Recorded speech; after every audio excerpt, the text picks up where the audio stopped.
लोचनाय भस्मंगराय महेश्वराय नित्याय दिगंबराय तस्मै माकराय ओम नमः शिवाय। जय गणेश गिरिजा सुवन मंगल मूल सुजान कहत अवध्यादास तुम देव अभय वरदान। जय गिरिजापति दीन दयाला सदा करत संतन प्रतिपाला। भाल चंद्रमा सोहत नीके कानन कुंडल नागमणि के। अंग गौर श्री गंग बहाए मुंड बाल तन छार लगाए। वसत्र खलवा गंबर सोहे छवि को देख नाग मुनि मोहे। मैना मातु की हवे दुलारी वाम अंग सोहत छवि भारी। कर त्रिशूल सोहत छवि नारी करत सदा शत्रुअन क्षयकारी। नंदी गण सोहे है कैसे सागर मध्य कमल है जैसे। कार्तिक श्याम और गण रावो या छवि को कहीं जात न काओ। देवन जबई जाय पुकारा तबई दुख प्रभु आप निवारा। किया उपद्रव तारक भारी देवन सम्मिलित में जुहारी। तुरत शरण आप पठायो लव निमेष मारी गिराय। आप जलंधर असुर संहारा सुयज तुम्हार विदित संसार। त्रिपुरासुर सन युद्ध मचायो तबई कृपा कर लीन मचायो। किया तविरत भागीरथ भारी पूर्व प्रतिज्ञा तासु पुरारी। दानेन वांके तुम सुमको नाई सेवक स्तुति करत सदाई। वेद नाम महिमा तब गावे अगत अनादि वेद नहीं पावे। प्रगति उदिति मंत्र में ज्वाला जरत सुरासुर भय विहाला। कीन दया ताक सकरी साई नीलकंठ तब नाम कहाई। पूजन रामचंद्र जब कीना जीत के लंक विभीषण दीना। सहस कमल मय हो रे धारी कीन परीक्षा तबई पुरारी। एक कमल प्रभु राखे जोई नमन नयन पूजन जा सोई। कठिन भक्ति देखें प्रभु शंकर वह प्रसन्न दिए चितवर। जय जय जय अनंत अविनाशी करत कृपा सबके घटवासी। दुष्ट सकल तुमहि सतावे ब्रह्मद्रोह मई चैन न आवे। त्राहि त्राहि मैं नाथ पुकारो ये अवसर को मही अनुबारो। ले त्रिशूल शत्रुवन को मारो संकट से मई अनुबार। मात पिता भ्राता सब कोई संकट में पूछत नहीं कोई। स्वामी एक है आस तुम्हारी आए हरो मम संकट भारी। धन निर्धन को दे सदाई जो कोई जाचे सो फल पाई। स्तुति कही विधि करो तुम्हारी समो ना तब चूक हमारी। शंकर हो संकट के नाशन मंगल कारण विधन विनाशन। योगी यति मुनि ध्यान लगावे नारद शारद शीश नवावे। नमो नमो जय नमः शिवाय सुर ब्रह्मा दिक पार न पाए। जो या पाठ करे मन लाई तापर हो दे शंभु साई। निनिया जो कोई हो अधिकारी पाठ करे सो पावनारी। पुत्रहीन करी इच्छा जोई निश्चय शिव प्रसाद होई। पंडित त्रयोदशी को लावे ध्यान पूर्वक होम करावे। त्रयोदशी व्रत करे हमेशा राके तन नहीं रहे कलेशा। धूप दीप नैवेद्य चढ़ावे शंकर सम्मुख पाठ सुनावे। जन्म जन्म के पावन सावे अंत धाम शिवपुर में पावे। कहे अवध्यायास तुम्हारी जानी सकल दुख हरो हमारी। नित नेम कर प्रात ही पाठ करो 40। तुम मेरी मनोकामना पूर्ण करो जगदीश मोह सर सटी है मंत्र ऋतु। सम्मट 64 जान स्तुति 40 शिवा ही पूर्ण कीन कल्याण। शंकर भगवान की जय। आइए आज दूसरा दिवस के लिए दिवस में हम लोग प्रवेश कर रहे हैं। भगवान शिव जी का गुणगान शिव महापुराण से 7 दिन का नियम से हम लोग चल रहे हैं कि 7 दिन के अंदर ज़्यादा से ज़्यादा कथाओं को लाभ आपको शिव महापुराण से दिलाने। कल का प्रश्न जहाँ पे छोड़े थे वो विषय था महाशिवरात्रि का पर्व क्यों और कैसे मनाया गया है। महाशिवरात्रि के दिवस पर ही भगवान ब्रह्मा और भगवान विष्णु के बीच में जो युद्ध बहुत वर्षों तक चलते रही और शिव जी के द्वारा समाप्ति हुई, कैसे स्थापना हुई। भगवान शिव ने एक अग्नि का लिंग दोनों ब्रह्मा और विष्णु के बीच में प्रकट करते हैं जिसका शुरुआत और अंत किसी को नहीं पता। तो ये बात यही दोनों के बीच में ब्रह्मा और भगवान विष्णु के बीच में छूट गई कि कौन इसको पता लगाएंगे। ब्रह्मा जी गलत से बता देते कि उसको पता लग गया है और भगवान ब्रह्मा जी किसके सहारा लिए केतकी फूल को।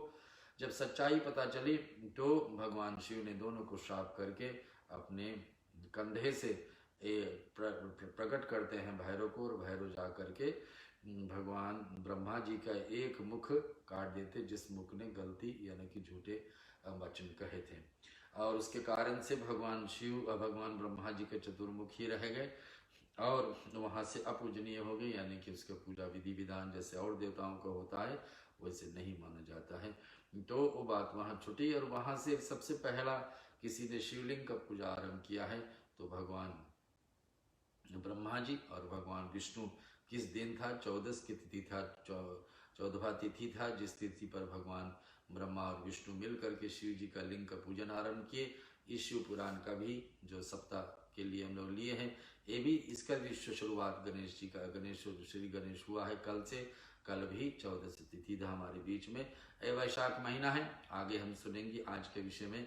कल चर्चा और भी हुई थी कि शिवलिंग जितने पूजनीय है, कौन शिवलिंग सबसे श्रेष्ठ है कलयुग में, जिस समय अभी हम लोग जी रहे हैं, इसमें बताया जाए कि सबसे उत्तम शिवलिंग तो वही है जो मिट्टी से बना हुआ, स्वयं मिट्टी से अपने हाथ से बनाकर उसको पूजने से जितना फल मिलती है उतने और लिंगों की पूजा से नहीं प्राप्त होती। दूसरे कदम पर क्या है? जो लिंग नर्मदा नदी से निकली हुई पत्थर से बनती है उस लिंग को भी बड़ा महत्व है।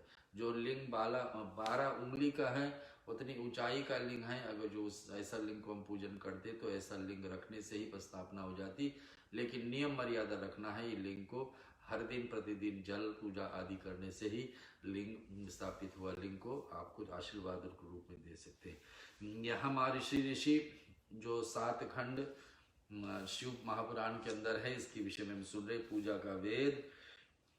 ऋषि जी बोलते हैं कि आप हमें पार्थिव महेश्वर की महिमा का वर्णन कीजिए जो आपने व्यास जी से सुनी है। सूर्य जी ने बताया कि पार्थिव लिंग सब लिंगों, पार्थिव यानी मिट्टी का लिंग में सबसे श्रेष्ठ है। अब मैं वैदिक रीति से पार्थिव पूजन का विधि बताता हूँ। पहले विधि पूर्वक स्नान करे, फिर विधि पूर्वक संध्या आदि करके ब्रह्म यज्ञ और फिर तर्पण करे। सभी नित्य कर्म करके भस्म और रुद्राक्ष धारण करे। शिव भक्त को नियम है कि रुद्राक्ष का माला हमेशा ग्रहण करे रहे और शिव जी का भभूति भस्म लगा रहे। पार्थिव पूजन किसी नदी पर, पर्वत पर, जंगल में, शिवालय या तो पवित्र स्थान पर करना चाहिए। सबसे उत्तम है कि नदी किनारे, या ना मिला तो पर्वत पर, पहाड़ पे, नहीं तो जंगल में एकांतर में, या तो शिवालय जहाँ भगवान शिवलिंग का, भगवान शिव का मंदिर हो, अथवा फिर पवित्र स्थान ढूंढे। शुद्ध स्थान के मिट्टी को जल से शुद्ध करके पिंड बना करके वेदोक्त विधि से लिंग का निर्माण करे। ओम नमः शिवाय पंचाक्षर मंत्र का जितना जाप करे करते ही रहे। उसका पूजा की सामग्री जितने भी एकत्रित होकर के भूरसी मंत्रों से, क्षेत्र से पवित्र, आयुष्मान से जल का शुद्ध करे और नमस्ते रुद्र से मंत्र से स्फटिक बंद करे। नमः शंभवाय मंत्र से क्षेत्र शुद्ध करके नमः पूर्वक पंचामृत पोषण करे और नमोलि ग्रीवाय मंत्र से लिंग का प्रतिष्ठित करे। यतित्व रुद्राय से आसन प्रदान करे। नमो हतांताय से आह्वनाय करे। इसके बाद में भक्ति पूर्वक वैदिक सूक्त से षोडशोपचार यानी कि 16 कदम से 16 स्टेप से शिव जी का लिंग का पूजन करें। अनेक छंदों में से महादेव का स्तवन करें। इसके बाद साष्टांग दंडवत यानी कि दंडे की तरह गिर जाए, लिंग का प्रणाम करें। विद्वान व्यक्ति यथोविक्त विधि से प्रदक्षिण करे, फिर प्रणाम करके नर्मता पूर्वक विसर्जन करे। ऐसा लिंग का पूजन करने के बाद में फिर लिंग को, मिट्टी का लिंग को पानी में डाल दे, यानी कि फिर पानी पानी में हो जाए। लिंग को फिर पूजा करना है तो फिर हाथों से बना करके शुरुआत करे, फिर प्रणाम करके नर्मता पूर्वक लिंग को विसर्जन कर दे। ऐसे करने वाला शिव भक्त व्यक्ति अपनी संपूर्ण कामनाओं को, जितने व्यक्ति जीवन में सोचता है करने के लिए, सबके सब पूरा ही कर लेता है। शिवलिंग की संख्या। अब हम लोग शिवलिंग की संख्या के बारे में सुन रहे। सूर्य जी बता रहे महर्षियों पार्थिव लिंगों की संख्या कामना के अनुसार बताई गई। जो विद्यार्थी हैं वो 1000। अब जो व्यक्ति जो लक्ष्य, जो ऑब्जेक्टिव लेकर के शिवलिंग का पूजन करते हैं उसी के हिसाब से लिंग पूजन करें। पहला है जो विद्यार्थी, यानी जो विद्या प्राप्ति करने के लिए कोई अगर जो लिंग का पूजन कर रहे हैं तो कितने पार्थिव लिंग का पूजन करे? 1000 लिंग बनवा करके पार्थिव विद्या। किसी को कठिनाई से आता है तो 1000 लिंग एक साथ में रख करके करे। कोई धन प्राप्ति की इच्छुक से व्यक्ति तो 500 पार्थिव लिंग बनाए। 500 लिंग। किसी का धन का रुकावट हो, गरीबी हो या दरिद्रता हो तो ऐसा व्यक्ति को 500 लिंग का पूजन करना चाहिए। नियमान पूजन करे। पुत्र प्राप्ति के लिए तो 1500, पुत्र किसी का संतान रुके हो आने का भय है कि हो गए नहीं, संतान की इच्छा हो तो 1500 लिंग लेकर के, लिंग बनवा करके पूजन करें। वस्त्रों को प्राप्त करने वाला इच्छुक 500 पार्थिव लिंग ना, वस्त्र 500। मोक्ष चाहने वाला, जो व्यक्ति चाहता है कि हमारे मनुष्य जीवन समाप्त हो तो भगवान शिव के लिए, शिव में जाकर समा जाए, शिव जी का भक्ति करते करते, ऐसा व्यक्ति को 1 करोड़ यानी कि 100,000 लिंग बनवाना चाहिए। इच्छुक व्यक्ति को 1000, दया प्राप्त करने का इच्छुक व्यक्ति 3000, और तीर्थों को कामना करने वाले व्यक्ति को 2000। यानी कि कोई व्यक्ति चाहता है कि तीर्थ यात्रा करे लेकिन उसको हमेशा रुकावट आता हो तो उसको 2000 लिंग बनवाना चाहिए। पार्थिव लिंगों की पूजा करोड़ों यज्ञों के फल देने वाले, कितने हजारों यज्ञ करने से जो फल है वो फल पार्थिव लिंग से प्राप्त है। शिवलिंग का पूजन करने से संपूर्ण स्थावर जंगम पूजित हो जाते हैं, यानी कि शिवलिंग का पूजन करें तो सारे देवताओं का पूजा उसी में आ जाती, ये कहने का मतलब है।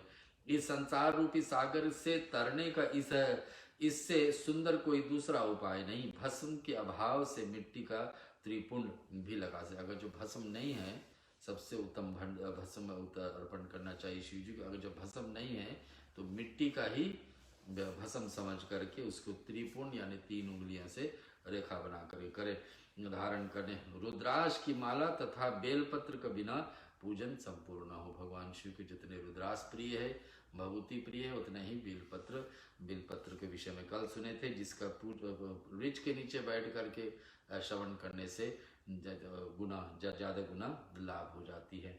शिव नैवेद्य और बेलपत्र का महात्म सुनाते हैं कि शिव जी का नैवेद्य प्रसाद चढ़ता है तो कितने उसको लेना चाहिए अथवा नहीं लेना चाहिए, ये सुनते हैं हम।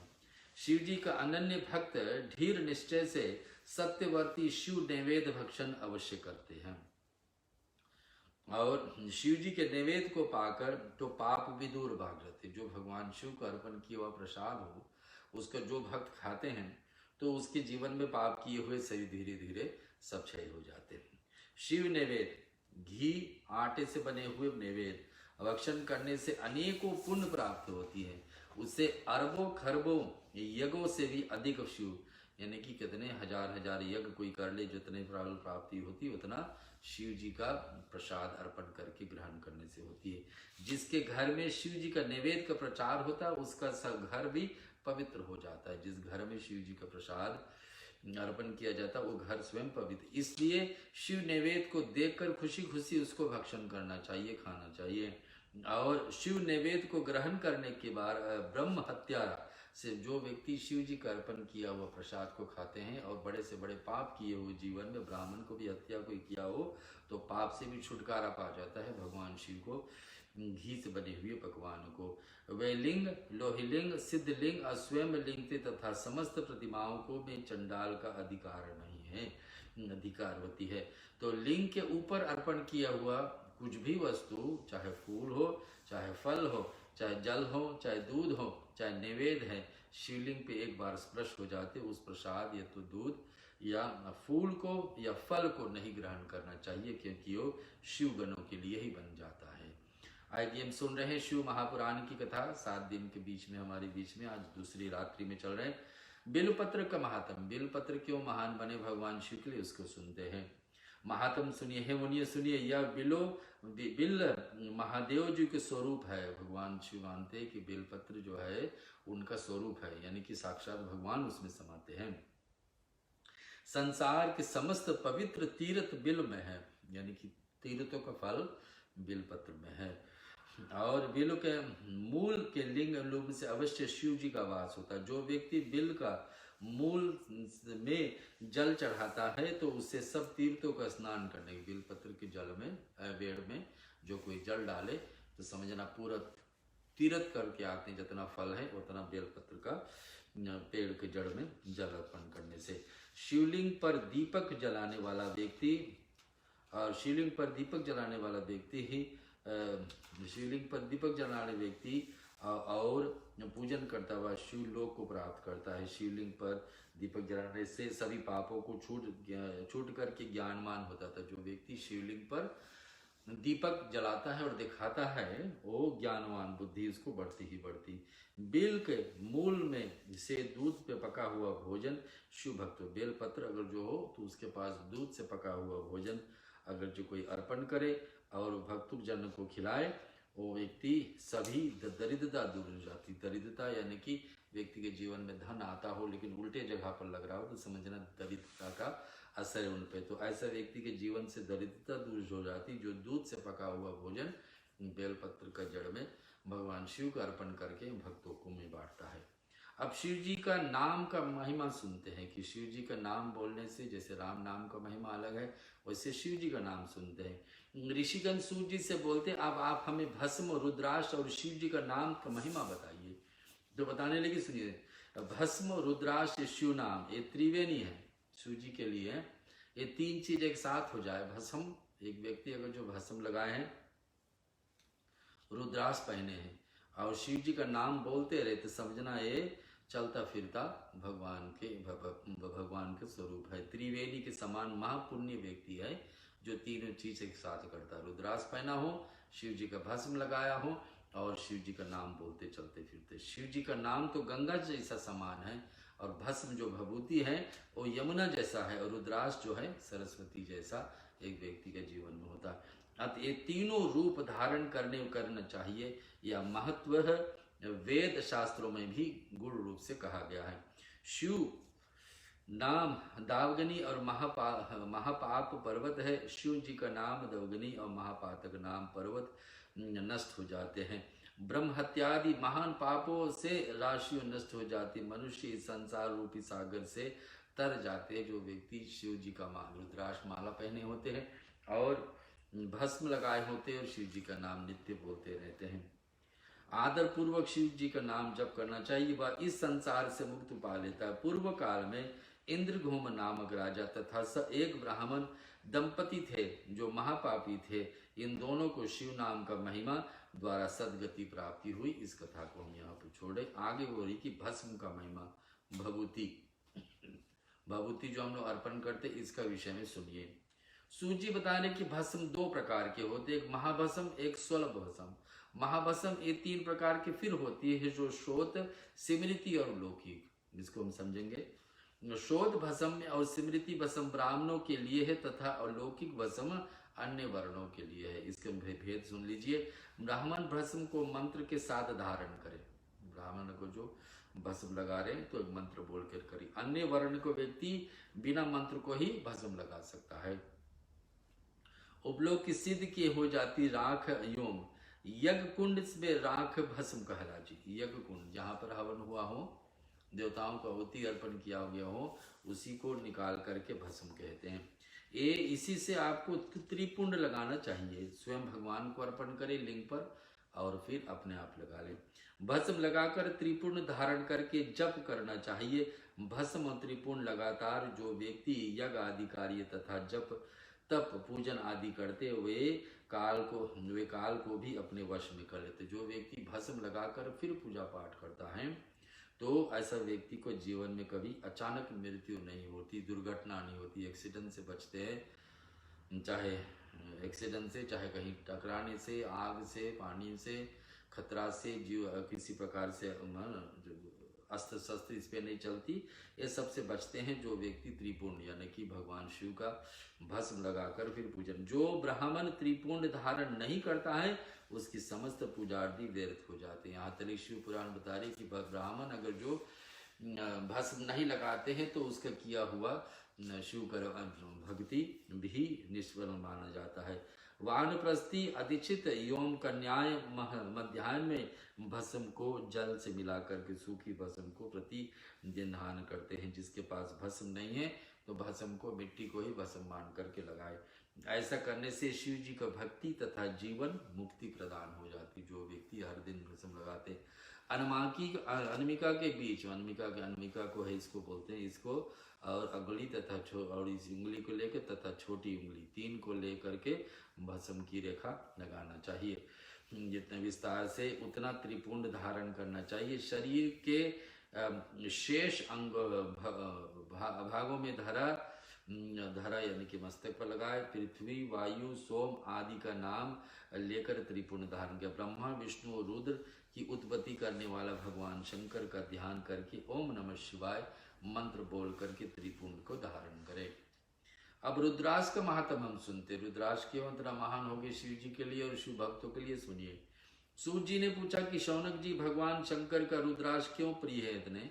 इसके धारण करने तथा इसके अपने जपने पर पाप दूर कैसे हो जाते? स्वयं शिव जी ने पार्वती जी का इसका महिमा विषय में बताया था, उसे ही मैं आप लोगों से बताता हूं, सो सुनिए।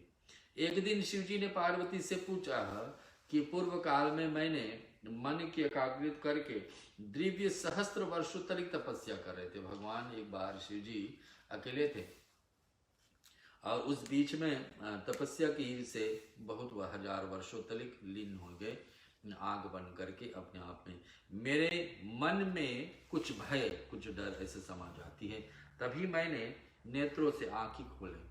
अचानक में भगवान शिव ने जब आंख खोले तो इसमें से नेत्रों से आंसू यानी कि आंखों से आंसू बहती है। उन आंसुओं को बूंदों से गौड़ प्रदेश में ले करके जा करके मथुरा में भगवान कृष्ण का जन्म, काशी जो भगवान शिव का प्रथम विश्वनाथ मंदिर, अयोध्या राम जी का जन्म, मंदराचल पर्वत तथा सहस्त्र पर्वत आदि प्रदेशों में रुद्राक्ष का वृक्ष पैदा होगा। भगवान शिव का आंसू से बहा हुआ से रुद्राक्ष का पौधा यानी कि पेड़ शुरुआत हो जाती है और तभी से इसकी महिमा बढ़ गई। वेदों ने भी इसकी महिमा का वर्णन किया है। सभी वर्णों को व्यक्ति इसका माला का धारण, कोई भी का रुकावट नहीं है कि रुद्राक्ष की माला नहीं पहने, सभी वर्ण पहन सकते हैं और धारण कर सकते हैं। सफेद, लाल, काले, पीले, ये 4 रंग का अलग अलग रुद्राक्ष भी होते हैं। कोई सफेद रंग का है, कोई काला, कोई लाल और कोई बताते पीला रंग का भी है। धारण करे। जप करने में रुद्राक्ष का माला विशेष फलदायक है। जितने भी देवी देवताओं का मंत्र है सभी को रुद्राक्ष का माला लेकर जप करे तो ज्यादा फलदायक है, सिवाय एक सूर्य भगवान का मंत्र रुद्राक्ष से नहीं होता, अन्यथा किसी देवता का। और सभी वर्ण वाले, सभी आश्रम वाले, स्त्री या शूद्र कोई भी हो, कल्याणकारी माला तो रुद्राक्ष ही है। त्रिपुर धारण करके रुद्राक्ष का धारण करे। ओम नमः शिवाय का जप करने से व्यक्ति यमलोक कभी नहीं जाता। जो व्यक्ति रुद्राक्ष माला पहने हो, त्रिपुंड धारण किए हो और ओम नमः शिवाय बोलते रहे तो व्यक्ति कभी यमलोक नहीं जाएगा, माने नरक कभी भी नहीं जाएगा, भगवान के धाम ही जाएगा शरीर छोड़ करके। तथा उसकी अकाल मृत्यु भी, उसका अचानक मृत्यु कभी नहीं होगी जो व्यक्ति रुद्राक्ष धारण किए होंगे और शिव जी का नाम ओम नमः शिवाय और भस्म भभूति लगाए हैं। 3 मुख वाला रुद्राक्ष साधन सिद्ध करने वाला। रुद्राक्ष का भी अलग अलग मुख है। जो 3 मुख वाला होता है उसका साधना सिद्ध कर देगी। किसी भी पाठ में आप लगे हैं उसको सिद्धि यानी सफलता, सक्सेस प्राप्त होती, विज्ञा को निपुणता प्रदान करती है। और 4 मुख वाला रुद्राक्ष जो है वो ब्रह्म स्वरूप है, ब्रह्मा का स्वरूप है।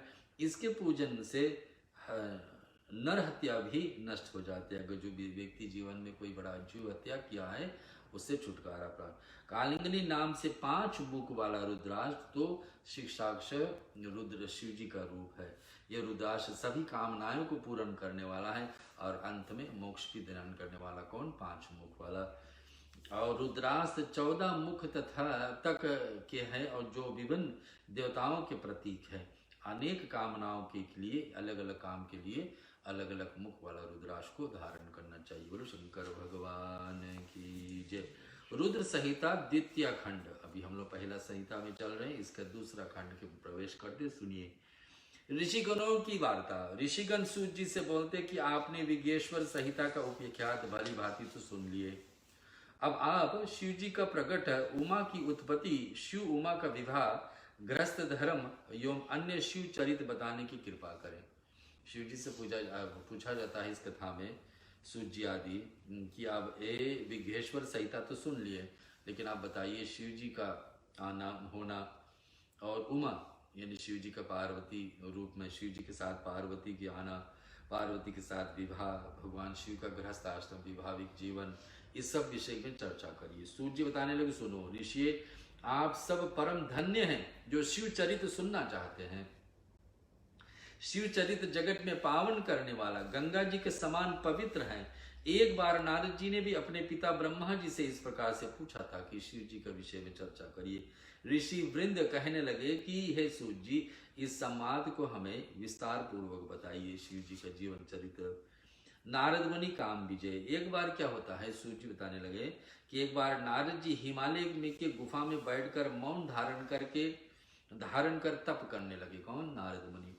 उनके तप से इंद्र के मन में भय उत्पन्न हुआ, कहीं नारद जी को राज लेने का अधिकार तो नहीं हो रहा है, राज लेने के अधिकार तो नहीं हो रहा है। तो इंद्र ने कामदेव को बुलाकर समझाया कि तुम मेरे मित्र हो और तुम जाकर के मेरा शासन चला रहे हो और तुम बड़े बड़े ऋषि मुनियों को गर्व चूर चूर कर देते हो। हिमालय की गुफा में नारद जी आजकल शिव जी का नाम का जप कर रहे हैं।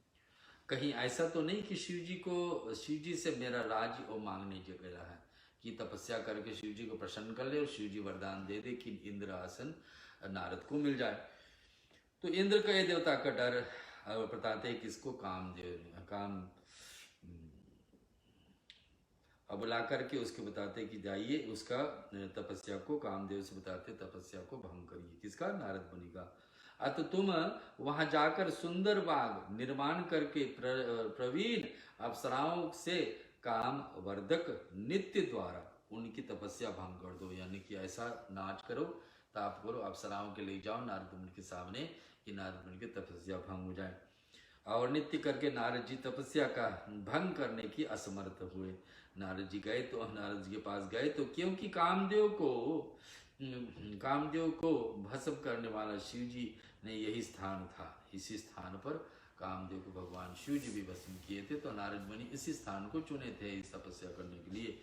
रति के विलाप करते पर शिव जी ने उसे वरदान दिया था कि कामदेव कुछ समय बाद फिर जीवित हो जाएगा, परंतु इस स्थान पर तथा जहां पर तक एक भस्म होता दिखाई देता है तो तक उसकी माया एवं काम बाणों से प्रभाव नहीं होगा। ये वरदान शिव जी से पहले। इसी कारण से इस स्थान से लज्जित होकर कामदेव को इंद्र के पास लौटना पड़ा और यह सब शिव जी की माया ही का फल था। शिव जी अपने माया से सब करवा रहे थे। बहुत समय पश्चात जब नारद जी के तपस्या से जागे तो नारद जी ने सोचा कि हमारे कोशिश तो बहुत किए देवताओं ने हमारे तपस्या को भंग करने के लिए, लेकिन नहीं कर पाए। ये हमारा ही बड़कपन है। तब उन्होंने अपने द्वारा कामदेव पर विजय स्थान प्राप्ति करने के बारे में जाकर बताने लगे देवताओं से। इससे उनके मन में अभिमान जागृत हुई। नारद अपनी इस विजय पर बताने के भगवान शिव के पास कैलाश पर्वत पहुंचे। नारद जी ने शिव जी को प्रणाम करके गर्व से भर करके कामदेव पर अपना विजय का समाचार सुनाए कि हे शिव जी ने नारद जी को प्रशंसा करे और बोले कि हे नारद, तुम धन्य हो, परंतु इस प्रसंग को अन्य देवी देवताओं को आप मत बताइए, हमारे पास बातें छोड़ दीजिए। तो वे नारद, तुम धन्य तो हो, विशेष करके तुम भगवान विष्णु से तो मत बताना। और नारद जी ने ब्रह्मलोक में जाकर ब्रह्मा जी से फिर भी बता दिए। ब्रह्मा जी ने शिव जी का ध्यान करके सब बात जान ली और भगवान शिव ने नारद जी का यह प्रसंग किसी को न बताने को कह दिया। नारद जी का अभिमान बढ़ने लगा। यह सब शिव जी का लीला ही थी। और सुनिए, नारद जी यह कथा सुनाने वाले विष्णु लोक में पहुंच गए। विष्णु ने नारद को आते को देकर आसन से उठकर उन्हें प्रणाम तो किया। भगवान विष्णु उठते हैं, नारद जी को प्रणाम तो कर रहे हैं। सुनिए, आप आगमन कहाँ से आ रहे थे? विष्णु जी के बात सुनकर नारद जी ने गर्व से अपनी कामदेव पर विजय वाली प्राप्ति की विषय को लेकर के विष्णु भगवान से, विष्णु जी ने कहा, नारद हे मुनि, काम को भक्तिहीन व्यक्तियों को ही सताता है, तो आप में तो भक्ति बड़ी, आपको कहाँ परेशान कर पाएंगे?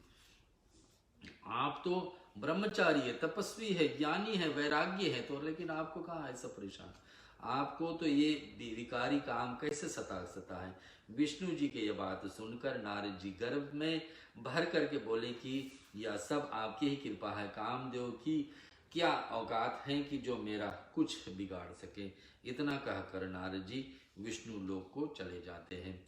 आगे सुने हैं नारद का अभिमान का भंग। नारद जी का अभिमान कैसे भंग होगा, सुनिए। नारद जी के चले जाने पर विष्णु भगवान ने अपनी अद्भुत माया रची। नारद जी के रास्ते में एक नगर ने निर्माण किया। भगवान विष्णु ने नगर, एक गांव बनवाए, एक स्थान बनवाए नारद जी का परीक्षा के लिए। उसके राजा का नाम शिल निधि बना दिए। किस? इस नगर का। उसी एक सुंदर गुणशील स्त्री पुत्री भी बना दिए। इस शिल निधि का एक पुत्री भी हो गई। और उस दिन उस कन्या का स्वयंवर रचा गया था कि स्वयंवर यानी कि सब लायक राजकुमार आएंगे, जिसके भी गले में माला पड़ेगी उन्हीं के साथ अपनी पुत्री शिलनिधि राजा उसके साथ ब्याह कर देंगे, अपना राज्य का भाग दे देंगे। और ऐसे देखकर उसने अनेक प्रदेशों के राजा ने राजकुमार आए और नारद मुनि नगर की शोभा देखकर मोहित हो गए। नारद मुनि सोचे कि हमारे भाग इससे बन सकता है। नारद जी भी उस सभा में पहुंचे। राजा ने उठकर उसको स्वागत किया और उनकी पूजा की। राजा ने अपनी कन्या को बुला करके उनकी चरणों को उपस्थित किया। राजा ने नारद जी से पूछा कि महाराज, आप त्रिकालीय ज्योतिषी हैं, इसको कैसा वर मिलेगा? नारद जी ने कहा कि सौंदर्य को देखकर उस पर मोहित हो गए। बोले कि हे राजन, तुम्हारी कन्या को साक्षात भगवती लक्ष्मी स्वरूप है। उसको त्रिलोकी का स्वामी शिव जी के समान वीर यशस्वी पति प्राप्त होगा। नारद जी ऐसा वरदान दे देते हैं कि इनका भाग में यही है कि शिव जी जैसा समान वीर और यशस्वी यानी यशस्वी, जिसके बार बार बड़ाई हो, ऐसा पति इसको मिलेगा।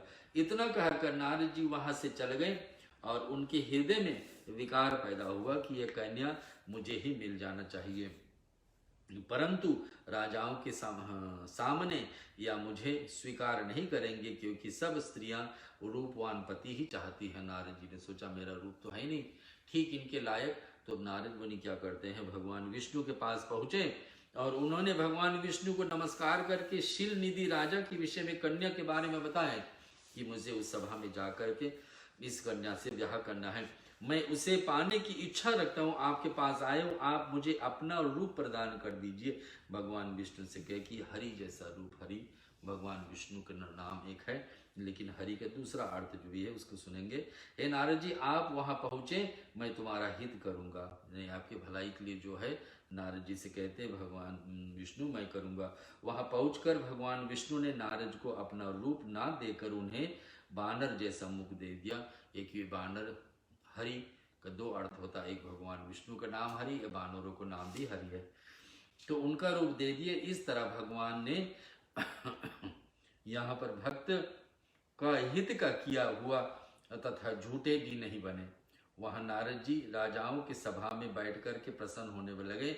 वे अपने को इंद्र के समान शोभा वाला समझ करके बैठ कर थे कि इंद्र जैसा राजा है, देवताओं का राजा है, उसको जहां जाते सम्मान मिलती है।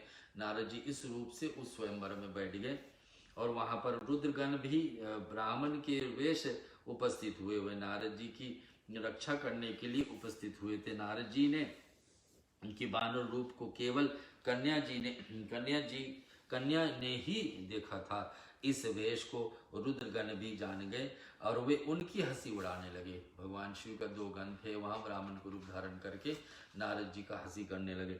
जब कन्या स्वर्ण जयमाला लेकर स्वयंवर में उपस्थित होती तो नारद जी को देखकर क्रोधित हो गई। उसने नारद जी के तरफ मुंह करके देखे भी नहीं।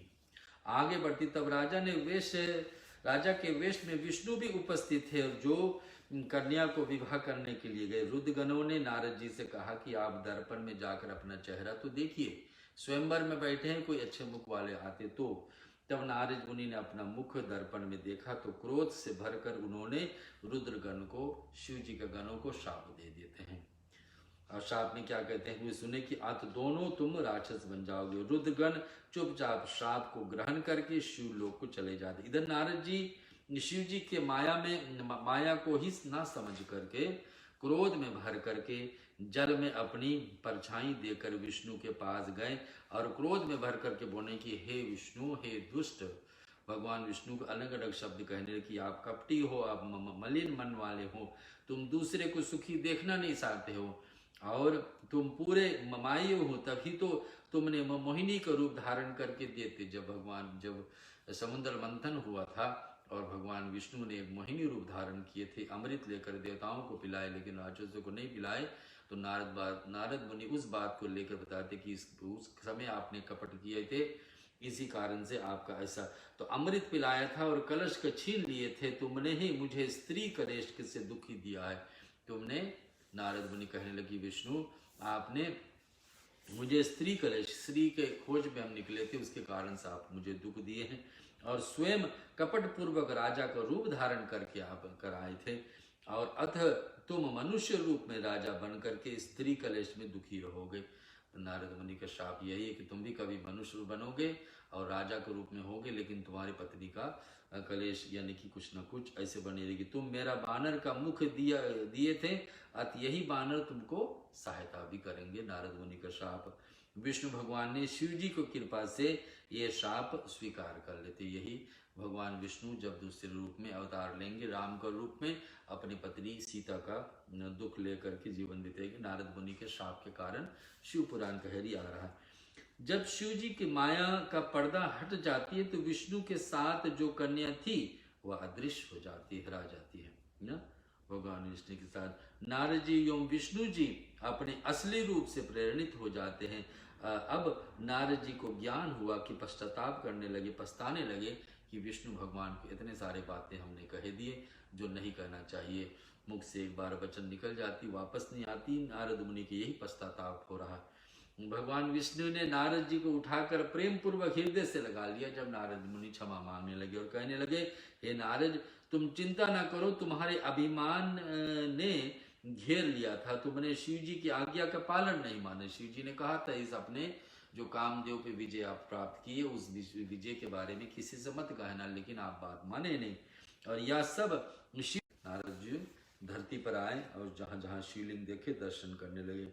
मृत्यु लोक में उन दो रुद्रगण जो शिव जी के श्राप, नारद मुनि ने श्राप दिए थे रुद्रगण को, नारद जी को देकर उनमें से श्राप मुक्ति का उपाय पूछा। तब नारद जी ने बताया, रुद्रगण सुनो, उस समय शिव जी की माया मेरे ऊपर थी, इसी कारण से मैंने कुछ सोच समझ नहीं पाया और आपको श्राप दे दिए। उस समय शिव जी का माया मेरे ऊपर थी और इससे मोहवश मैंने तुम्हें श्राप दे दिया है, इसलिए अब श्राप से आप मुक्ति का उपाय सुनो। तो दोनों मुनि के वीर से राजसी कुल में जन्म होगी। तुम प्रतापवान और वैभवशाली बनोगे। तुम सदा शिव जी के भक्त बने रहेंगे।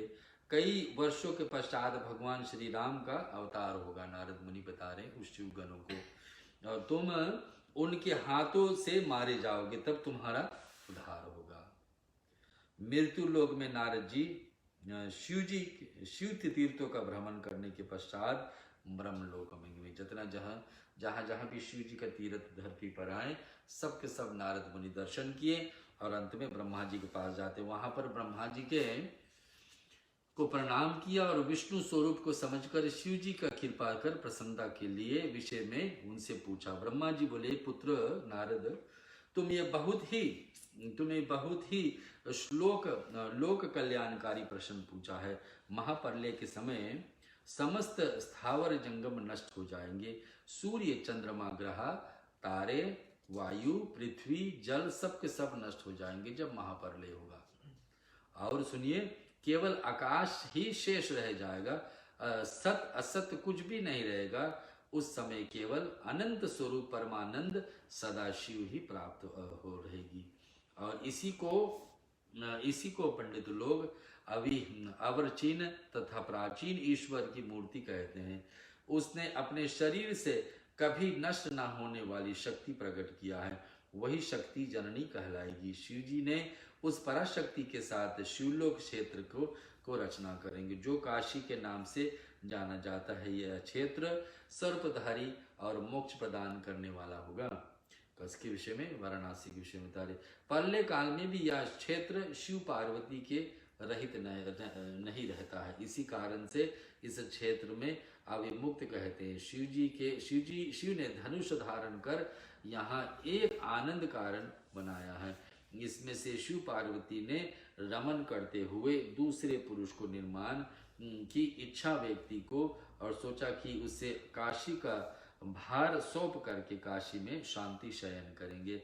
यह निश्चय करके दक्षिण भाग में दशम अंश से सुधा रूप आंसू का स्राव किया हुआ, जिससे त्रिलोकी में एक अन्य पुरुष को आविर्भाव हुआ। शिव जी ने इस पुरुष का नाम विष्णु रखा है। ब्रह्मा जी सारी बातें नारद जी को समझा रहे हैं। शिव जी ने विष्णु को स्वर्ण साधन प्राप्त करने के लिए तप करने को कहा, तो तप करने से विष्णु के शरीर में अनेक जल धाराएं प्रकट हो जाती। विष्णु ने थक करके शयन किया है, फिर उनमें से सभी तत्वों को उत्पत्ति की है। इसके बाद संसार में पंचभूत तथा पंच तन मात्रे आदि की सृष्टि हुई है। अब ब्रह्मा जी की उत्पत्ति कैसे हुई, विष्णु का उत्पत्ति कैसे हुई, नारद मुनि ने ब्रह्मा से सुन लिए। अब ब्रह्मा जी का स्वयं उत्पत्ति, ब्रह्मा जी कैसे आए हमारे बीच में, उसके विषय में सुनिए। ब्रह्मा जी ने नारद जी को बताया कि नारायण के जल में शयन करते हुए समय शिव जी की इच्छा से उनकी नाभि कमल से उत्पत्ति हुई, जिसका अनंत योजन विस्तार और ऊंचाई बनी, और इसके साथ शिव जी ने मुझे पैदा किया। कौन कह रहे हैं, भगवान ब्रह्मा जी बता रहे नारद मुनि से। मेरे साथ है, मेरे चार मुख, लाल मस्तक ततः त्रिपुंड धारण करने वाला उठा, और मैंने उस समय कमल के अतिरिक्त किसी को नहीं देखा, और मैंने अपने तथा कर्ता को संबंध में जानना चाहता था। बुद्धि विकसित होने पर कमल का नाल में भी मैं नीचे का उतरा देखा। एक नाल को पकड़ करके मैं 100 वर्ष तक नीचे को उतरना चला गया था, परंतु मुझे कमल की जड़ का ज्ञान न हो सका। फिर नाल के रास्ते बाहर निकल करके कमल की कली में मिली। इसी समय मुझे वह वाणी सुनाई दी कि तप करो। मैं तप करने लगा। ब्रह्मा जी अपने ही उत्पत्ति के विषय में नारद मुनि से बताते। 12 वर्ष तक तप करने पर 4 भुजाधारी मंगल रूप वाले सुंदर विष्णु भगवान प्रकट होते हैं उनके सामने, ब्रह्मा के सामने।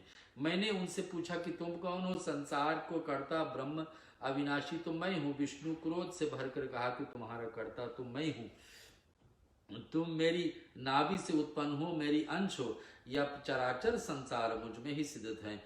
तुम मेरी शरण में रहो, मैं सब दुखों को तुम्हारी रक्षा करूंगा। इससे हम दोनों को भयंकर युद्ध होने लगा, तथा इसी बीच में हमारे मध्य में लिंग जो प्रकट हुई थी, और इन दोनों के से युद्ध का बंद करके लिंग के नमस्कार किया। तब वास्तविक रूप से दर्शन करके लिंग को स्तुति हमने किया। पर्णो संख्या की कथा अब आ रही है, सुनिए। ब्रह्मा जी नारद जी को और बता रहे हैं, शिव महापुराण के आधार पर हम सुन रहे। उस समय आकाश से गंभीर वाणी ओम की ध्वनि सुनने आई। विष्णु जी ने लिंग में भी ओम आदि अक्षरों को देखा और यह विचार करने लगे कि ये कहाँ से प्रकट हुई। उसी समय एक ऋषि प्रकट हुए। विष्णु जी ने ऋषि से पूछकर शिव जी का ज्ञान प्राप्त कर लिया। उन्होंने बताया कि एक ओमकार के द्वारा ही शिव जी को ज्ञान जाना जा सकता है। एक अक्षर ओम का सत्य आनंद अमृत परातर ब्रह्म है। उसी एकाक्षर बीज का रूप अंड में मेरा ब्रह्म जन्म हुआ है, और उस ओम का आकार विष्णु है, साकार रूप में शिव जी है। उमा का मोह करने के वाला माकार नित्य स्वरूप है, और स्वर्ण में अंड इसी से उत्पन्न हुआ है, जो ऊपर के भाग में आकाश तथा नीचे के भाग से 5 तत्व वाला पृथ्वी प्रकट हुई। इसके बाद में 38 अक्षरों वाला यह महामंत्र प्रकट हुआ है, और बुद्धिमान दायक धर्म अर्थ का साधक बने हैं। फिर मृत्युंजय मंत्र, ओम त्र्यंबकम यजामहे सुगंधिन पुष्टिवर्धनम उर्वारुकमिवामंदनार मृत्योर्मोच्यमामृत, यह मंत्र हुई, इसमें से ओम जूस अथवा त्र्यंबकम यजामहे इत्यादि कहा जाता है। इसके साथ यही पंचास्त्र मंत्र ओम नमः शिवाय भी उत्पत्ति हुई। ये सब मंत्रों की उत्पत्ति कैसे हुई नारद मुनि सुन रहे हैं, ब्रह्मा जी से सुनिए। आपको मैं बता रहा हूँ। चिंतामणि मंत्र होती, दक्षिण मूर्ति मंत्र भी उत्पन्न हुई। उसके पश्चात तो महावाक्य उत्पन्न हुई। विष्णु जी ने इस सभी मंत्रों को जपना प्रारंभ कर दिया, और हम दोनों को प्रसन्नता होकर के स्तुति प्रारंभ करते हैं। अब ब्रह्मा और विष्णु का उपदेश कैसे मिलता ये हम सुनने जा रहे हैं। विष्णु जी की स्तुति से भगवान शिव प्रसन्न हो गए। उन्होंने मुझ और विष्णु जी को वेदों का उपदेश दिया। विष्णु जी ने शिव जी से पूछा कि हे प्रभु, आप किस प्रकार प्रसन्न होते हैं? तो शिव जी ने बताया कि मैं तुमसे अति प्रसन्न हूँ, तुम किसी बात की चिंता ना करो, मेरे लिंग सदैव पूज्य रहेगी। शिव जी बताने लगे विष्णु भगवान से, जब विष्णु ने पूछा किससे आप प्रसन्न होंगे, तो इस पूजा से मैं तुम्हारा भी दुख दूर कर दूंगा। सभी प्राणी मुझे लिंग रूप में पूज करके समस्त दुखों को दूर कर सकते हैं। भगवान शिव का लिंग का पूजन जितनी लाभदायक है उतना मूर्ति और चित्र का नहीं है। लिंग पूजा का ज्यादा लाभ है उसमें। मैं तरह तरह के फलों और मनोरथों को पूरा करता हूँ। शिव जी बता रहे विष्णु भगवान से, जो व्यक्ति लिंग का पूजन करता है, जो मेरी पार्थिव लिंग मूर्ति बना करके पूजा करता है। मिट्टी का लिंग के विषय में फिर शिव जी बता रहे, जो हर दिन मिट्टी का लिंग बनाए, पूजन करके फिर पानी में प्रवाह कर दे, वो अति उत्तम। विष्णु सृष्टि के पालन करने वाले उमा रूपी प्रकृति के शक्ति सरस्वती है। तो भगवान विष्णु और उमा के विषय में, ब्रह्मा की पत्नी बने तथा ये स्वरूप उमा रूपी प्रकृति लक्ष्मी रूप से विष्णु को पत्नी बने। यही पराशक्ति कभी काली के नाम से मेरे अंश में आते हैं। शिव जी बता रहे, कार्य सिद्ध करने के लिए ज्योति प्रकट होते हैं। आप दोनों की पत्नियां परम मंगलमयी कहलाएंगी। भगवान शिव ऐसे कहते हैं। आगे शिव जी ने बोले कि हे विष्णु, तुम सदैव तीनों लोकों में पूज्य रहोगे। भगवान शिव का वरदान है विष्णु को कि तुम सदैव तीनों लोग यानी देवलोक, धरती लोक और नीचे पाताल लोक। और बताते कि ब्रह्म द्वारा रची गई सृष्टि के लोगों के दुख दर्द की तुम ही दूर कर पाओगे। भगवान विष्णु को शिव जी वरदान दे रहे। अनेकों अवतार ग्रहण करके तुम, भगवान विष्णु के जैसे 24 अवतार है, अनेकों अवतार ग्रहण करके तुम जीवों का उद्धार करोगे। हे नारद, इतना कहकर विष्णु को मेरा हाथ पकड़कर शिव जी ने कहा कि तुम सदैव इसके दुख का सहायता करोगे, है ना, हमेशा सहायता कर, और तुम सब अध्यक्ष और मुक्ति के दायक भी हो जाओगे जो विष्णु भगवान को भक्ति करे। हे हरि, यदि तुम पर कोई संकट आ पड़े तो मुझे रुद्र का भजन करना। शिव जी वरदान कर दे किसके, विष्णु को, कि तुम्हारे ऊपर कभी संकट आए तो हमारी भजन, हमारी ध्यान करना।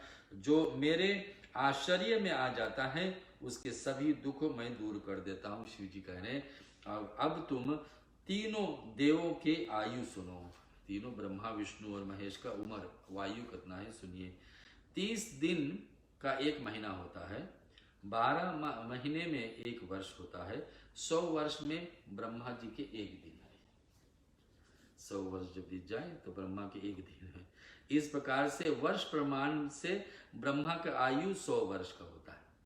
100 वर्ष में एक दिन, तो वहां से जोड़ते जाओ, 100 वर्ष जब हुई ब्रह्मा की उसके हिसाब से, तब उसके पूरा विष्णु का एक दिन ब्रह्मा के एक वर्ष के बराबर। ब्रह्मा जब एक वर्ष जी ले तो समझना विष्णु की एक ही दिन है। उनकी आयु इसी प्रमाण से 100 वर्ष तक होती है। विष्णु का एक वर्ष, रुद्र का एक दिन। तो विष्णु भगवान का, फिर उसको छोड़ो, अब शिव जी पे चलें तो विष्णु भगवान के जब विष्णु भगवान का एक वर्ष जब बीत जाए तो शिव जी की एक ही दिन हुए, रुद्र का एक दिन बराबर तथी। इसी प्रकार से तुमने वे भी 100 वर्ष की वायु है। और शिव जी का उस स्थान से आश्चर्य। फिर शिव जी अपना वरद हाथ विष्णु के मस्तक पर रख करके अंतर ध्यान हो गए। सारी बातें बताकर शिव जी तभी से इस लोक में लिंग की पूजा प्रलम आरंभ हो जाती। शिव जी का पूजन के विषय में और भी कथा सुन रहे श्रोताओ, सुनिए। ब्रह्मा जी नारद जी से बोलते कि तुम्हें लिंग पूजन की संचित विधि बताता हूँ, सुनो, ध्यान पूर्वक सुनो, क्योंकि विस्तार से बताने पर तो ये सैकड़ों वर्षों के भी पूरी नहीं हो सकती। शिव जी की पूजा भक्ति के साथ करना चाहिए, श्रद्धा और भावना से, मन लगा करके। प्रातःकाल अगर ब्रह्म मुहूर्त में उठ करके गुरु और योम शिव जी का स्मरण करने के बाद में शिव जी का पूजन आरंभ करें। ब्रह्म गुरु और शिव जी का स्मरण करना चाहिए तथा भगवान श्री हरि का भी ध्यान लगाना चाहिए। जब गुरु का दिया हुआ आदेश के द्वारा मंत्र जाप और पूजन पाठ करने के बाद में शिव जी का पूजन और भगवान विष्णु को भी ध्यान लगाए। इसके साथ साथ अन्य देवताओं तथा मुनियों का भी ध्यान करना लगाना चाहिए। शिव स्तोत्रों का, शिव जी का पाठ करें। इसके बाद लघु शंका आदि दीर्घ शंका, तो त्याग करके और हो जाना चाहिए। दक्षिण दिशा में मल त्यागना चाहिए। मल त्याग करके बाद में 5 बार हाथ धोना चाहिए। बाएं हाथ को 10 बार धोना चाहिए। हाथों में मिला करके 7 बार मिट्टी से हाथ की सफाई करना चाहिए। लिंग और गुदा को भी मिट्टी लगा करके 1 बार स्वच्छ कर ले। दोनों पैरों में 3 बार मिट्टी लगा करके 3 बार हाथ को साफ करे। वर्ण को अनुसार दातुन करे। छठ, अमावस्या, नवमी के व्रत के दिन, रविवार तथा संध्या और श्राद्ध के समय दातुन ना करे। तीर्थ में विधि अनुसार तीर्थ कहे, तीर्थ में विधि अनुसार स्नान करे। संध्या वंदना एकांत में लगे रहे। 3 रूप से पूजन करे। इसके पश्चात प्रथम गणेश जी का पूजन करें। विधि पूर्वक शिव जी का पूजन करना चाहिए। आसन पर बैठकर 3 बार आचमन कर लेना चाहिए। शिव जी की स्थापना आह्वान को प्रणाम करें। फिर ध्यान करके प्रणव में षड्न्यास यानी 16 रूप से एक देवी देवताओं का पूजन। फिर शिव जी पर वेद मंत्रों का सहस्त्र जलधारा न वेद मंत्रों से जल का धारा देते रहें। शिव जी का चंदन पुष्प आदि चढ़ाएं। नाना प्रकार के वेद मंत्रों से शिव जी की स्तुति करें। उन्हें नमस्कार करें। अर्घ दे करके जल दे करके और शिव जी को चरणों में फूल समर्पित करें। इसके पश्चात प्रणाम करके उनकी आराधना करें। प्रार्थना के समय हाथ में फूल लेकर अंजलि हाथ जल भर करके शिवलिंग पर भी अर्पण करें। हे शंकर भगवान, मैंने अपनी बुद्धि के अनुसार आपकी पूजा की है, या है वह फल हो वह सफल हो और आप प्रसन्न होइए हमारी पूजन से। इतना कहकर फूलों के शिव जी को सिर पर छोड़ दें। बची हुई सामग्री हटा करके प्रणाम करें। अघोर मंत्र से प्रार्थना करें और बम बम महादेव का उच्चारण करें। देवताओं का उपदेश। भगवान शिव जी देवताओं के लिए क्या उपदेश देते हैं, सुनिए। ब्रह्मा जी ने नारद जी को बताया कि मैं एक बार मुनियों के साथ क्षीर सागर समुद्र में जाकर विष्णु भगवान को ढूंढे। वहां पर स्तुति की। स्तुति से प्रसन्न होकर विष्णु ने कहा कि हे देवताओं, आप लोग यहाँ पर किस लिए पधारे हैं? तब मैंने कहा कि हे भगवान, दुखों को दूर करने वाली सेवा हम किसी को दुखों को दूर करने वाली सेवा हम किसको करें? देवता ने कहा, तो तुम पहले ही देख चुके हो कि और अब भी देख रहे हैं, फिर ऐसा क्यों पूछते हो? भगवान शिव ही सब दुखों को दूर करने वाले हैं और परम सेव्य हैं। सुख चाहने वाला को कभी भी शिव जी का पूजन कभी नहीं छोड़ना चाहिए। जो व्यक्ति चाहता है हमेशा उसके जीवन में सुख भरा रहे, तो कभी शिव जी पूजन से अलग ना हो। मनुष्य को सभी प्रकार के सुख शिव जी के पूजन से ही प्राप्त होता है।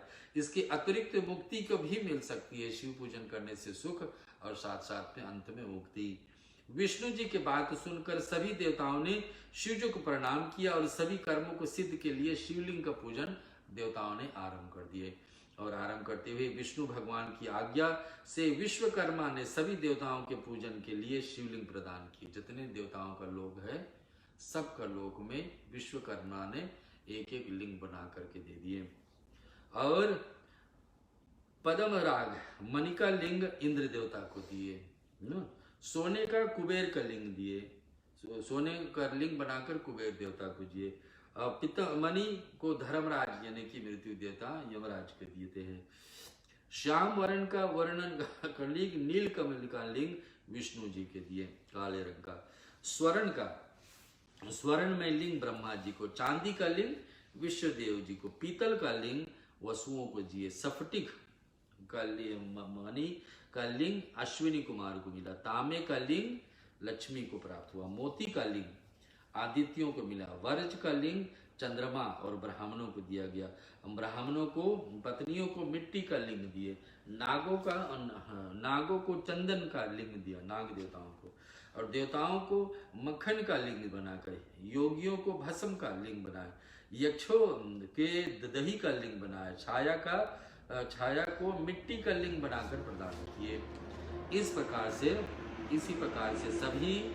इसी प्रकार से सब लिंगों की प्राप्ति हो जाती है और सब दैत्य विष्णु जी को वचनों को मान करके देवताओं सहित घर को लौट आया। सभी को लिंग पूजन विधि बताई गई। उनसे कहा गया कि जब तक ज्ञान प्राप्त ना हो जाए तब तक देवतागण विधि के साथ लिंग का पूजन करते रहो। ऐसे वरदान में शिव जी का पूजा का विधि हम अंतिम में सुन लेते हैं। ब्रह्मा जी बोलते हैं कि अब मैं शिव जी का सर्व काम तथा सुखदायक उत्तम पूजा का विधि और वर्णन कहता हूँ, ध्यान पूर्वक सुनो। ब्रह्मा जी कह रहे हैं, ये शिव पूजा का विधि। ब्रह्म मुहूर्त में उठकर पार्वती सहित शिव जी को स्मरण करो। सुबह सुबह उठ करके सूर्य उदय से पहले पार्वती सहित शिव जी का ध्यान करो। भक्ति पूर्वक हाथ जोड़कर उनके नमस्कार कर फिर सिर झुकाइए, प्रार्थना करे कि हे देवेश, हे हृदेश्वर, अब आप उठिए और ब्रह्मांड की मंगल कीजिए, अधर्म से मेरी निर्वृत्ति कीजिए और धर्म में प्रतिदिन मेरी प्रवृत्ति कीजिए। हर दिन मेरा जीवन भक्ति में लगा रहे, धर्म की बढ़ंती हमारे जीवन में करिए। हे शिव शंकर, मैं जो आपका सेवक हूँ, इस प्रकार से भक्ति और वाक्य कहकर गुरु को प्रणाम करके और शौच आदि से निवृत्त होकर के दातुन आदि करके 16 बार कुल्ला करना चाहिए। फिर स्नान करके रविवार, श्राद्ध, संक्रांति तथा ग्रहण के दिन महादान तथा तीर्थ व्रत के दिन गर्म जल से स्नान ना करे और पवित्र होने के गर्म जल से स्नान करे। ऋषि और पितरों से खुशी के लिए तर्पण भी करने, ऋषि मुनियों के लिए और पितरों के लिए तर्पण यानी जल भी दे। ऋषि और पितरों के लिए खुशी से जल दे। धुले हुए एवं स्वच्छ वस्त्र धारण करे। मृग चरम पर बैठकर त्रिपुण धारण करके भस्म का और भगवान शिव का ध्यान पूजन करे। इसके पश्चात शिव जी को आराधना करे, मंत्र के साथ 3 बार आचमन करे। इसके पश्चात गंगा, विष्णु और कह करके 1 बार आचमन कर ले। गुरु की आज्ञा अनुसार विधि पूर्वक गंध पुष्प आदि चंदन आदि लगा करके विनायक भगवान गणेश जी का पूजन करे। उसके बाद में शिव जी का चंदन कुमकुम आदि विधि पूर्वक पार्वती जी का पूजन में अर्पण करना चाहिए। सिंदूर आदि और परिक्रमा फिर करें, दंडवत प्रणाम करें, भक्ति सहित पुष्पांजलि अर्पित करें। फिर भूतनाथ भगवान शंकर मुझ पर प्रसन्न होइए बोल करके प्रार्थना विसर्जन करे। बोलो शंकर भगवान की जय। नमामि शमीशान निर्वाण रूपम विभव व्यापकं ब्रह्म वेद स्वरूपं निज निर्गुणम निर्विकल्पं निरीहं चिदाकाशमाकाशवासं भजेऽहं निराकालमूकालमूलं तुरीहं गिराज्ञानगोतीतमीशं गिरीशं कराल महाकाल कालं कृपालं गुणागार संसार पारं नतोऽहं तुषाराद्रिसङ्काश गौरं गम्भीरं मनोभूतकोटिप्रभाश्री शरीरं सफोरन्नमौलिकलोलिन चारूरगङ्गा लसद्भालबालेन्द्रकण्ठे भुजङ्ग चलत्कुण्डलं भूषुनेत्रं विशालं रसानन्दनीलकण्ठं दयालं मृगाधीश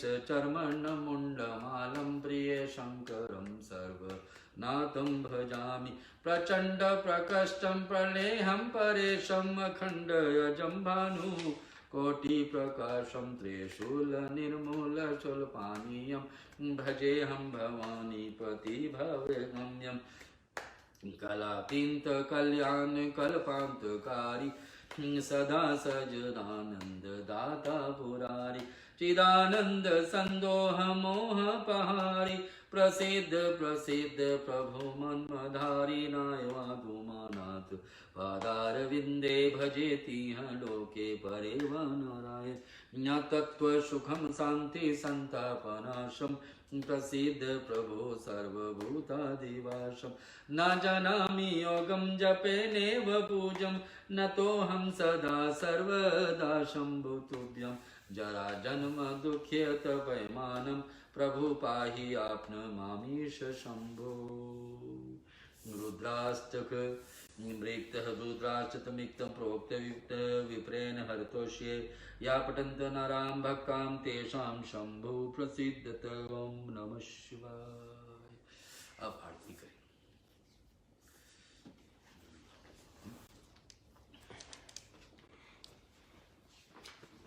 ओम त्र्यंबकं त्र्यम्बकं यजामहे सुगन्धिं पुष्टिवर्धनम् उर्वारुकमिवा वन्दनार्मृत्युर्मुच्यते मामृतात्। ॐ त्र्यम्बकं यजामहे सुगन्धिं पुष्टिवर्धनम् उर्वारुकमिवां वन्दनार्मृत्युर्मुच्यते मामृतात्। ॐ त्र्यम्बकं यजामहे सुगन्धिं पुष्टिवर्धनम् उर्वारुकमिवां वन्दनार्मृत्युर्मुच्यते मामृतात्। जय शिव ओंकारा हर जय शिव ओंकारा ब्रह्मा विष्णु सदा शिव ब्रह्मा विष्णु सदा शिव नदंगीधारा ओम हर हर हर महादेव। एकानन चतुरानन पंचानन राजे शिव पंचानन राजे हंतासन गरुड़ासन हंतासन गरुड़ासन वृषवाहन साजे ओम हर हर हर महादेव। दो भुज चारु चतुर भुज दश भुतयति सोहे शिव दश भुतयति सोहे तीनों रूप निरखते तीनों रूप निरखते त्रिभुवन जन मोहे ओम हर हर हर महादेव। अक्षमाला वनमाला रुंडमाला धारी शिव मुंडमाला धारी त्रिपुरारी कनसारी करमाला धारी ओम हर हर हर महादेव। श्वेतांबर पीतांबर बाघंबर अंगे शिव बाघंबर अंगे सनकादिक ब्रह्मादिक सनकादिक ब्रह्मादिक भूतादिक संगे ओम हर हर हर महादेव। कर्माज सुख मंडलु चक्र त्रिशूल धारी शिव चक्र त्रिशूल धारी सुखकारी दुखहारी सुखकारी दुखहारी जगपालनकारी ओम हर हर हर महादेव। ब्रह्मा विष्णु सदा शिव जानत अविवेका शिव जानत अविवेका प्रणवासर में शोभित प्रणवासर में शोभित ये तीनों एका ओम हर हर हर महादेव। त्रिगुण शिव जी की आरती जो कोई नर गावे शिव प्रेम सहित गावे कहत शिवानंद स्वामी कहत हरि हर स्वामी मनवंचित फल पावे ओम हर हर हर महादेव। कर्पूर गौरंग करुणावतारम संसार सारम भुजगेन्द्रहारम सदा वसंतन हृदयान्विन्दे भवन भवानी सहितं नमामि। मंगलम भगवान विष्णु मंगलम गरुड़ध्वजा मंगलम पुंडरीकाक्षो मंगलाय तनोहरि सर्वमंगल मांगल्ये शिवे सर्वार्थसाधिके शरणे त्र्यंबके गौरी नारायणी नमोस्तुते। सर्वदेवाभिनन्दनम् आर्तिकं समर्पयामि। ॐ त्र्यम्बकं यजामहे सुगन्धिं पुष्टिवर्धनम् उर्वारुकमिवां वन्दनार्मृत्युर्मुच्यते मामृतात्। ॐ त्र्यम्बकं यजामहे सुगन्धिं पुष्टिवर्धनम् उर्वारुकमिवां वन्दनार्मृत्युर्मुच्यते मामृतात्। ॐ सर्वेषां स्वस्तिर्भवतु सर्वेषां शान्तिर्भवतु सर्वेषां पूर्णं भवतु सर्वेषां मंगलं भवतु सर्वे भवन्तु सुखिनां सर्वे सन्तु निरामया सर्वे भद्राणि पश्यन्तु मा कश्चित् दुःखभाग् भवेत्। ओम असतो मा सद्गमया तमसो मा ज्योतिर्गमया मृत्योमामृतं गमया। ओम पूर्णमदः पूर्णमिदं पूर्णात् पूर्णमुदच्यते पूर्णस्य पूर्णमादाय पूर्णमेवावशिष्यते। ओम शांति शांति शांति। इसके साथ आज दूसरा रात्रि का शिव महापुराण से 7 दिन के अंतर्गत से जो दूसरा रात्रि था